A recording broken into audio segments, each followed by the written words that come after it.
Hello guys, দোল পূর্ণিমার একটা mini ভ্লগে তোমাদের সবাইকে স্বাগত। দোল উৎসবে আমি ঠাকুরের জন্য সাদা জামা নিয়েছি। প্রথমেই আমি ঠাকুরের মূর্তিগুলো পরিষ্কার করে তারপর একে একে জামা আর গহনাগুলো পরিয়েছি।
আমাদের ক্ষুদে ছাত্রছাত্রীদের সহযোগিতায় পুজোর বাদ্যি বাজানো বেশ সহজ হয়ে গিয়েছিল।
পুজো শেষে ঠাকুরের পায়ে আবির দিয়ে তারপর ঠাকুর মশাইয়ের পায়ে আবির দিয়ে ছোট্ট ছাত্রছাত্রীগুলোর সাথেও অল্প বিস্তর আবির খেলেছিলাম।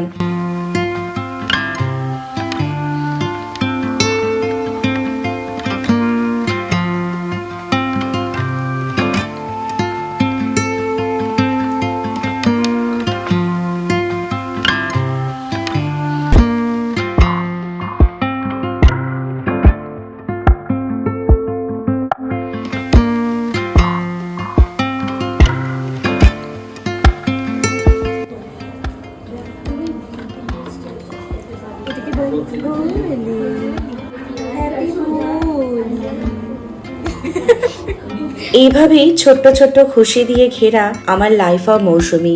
আশা করি তোমাদের ভালো লাগবে এই মিনি ভ্লগ। আর ভালো লাগলে একটা লাইক, শেয়ার আর কমেন্ট করে দিও। প্রথমবার যদি আমার চ্যানেলে এসে থাকো তাহলে চ্যানেলটিকে সাবস্ক্রাইব করে আমার পাশে থেকো। নেক্সট ভ্লগে আবারও দেখা হচ্ছে তোমাদের সঙ্গে। টাটা।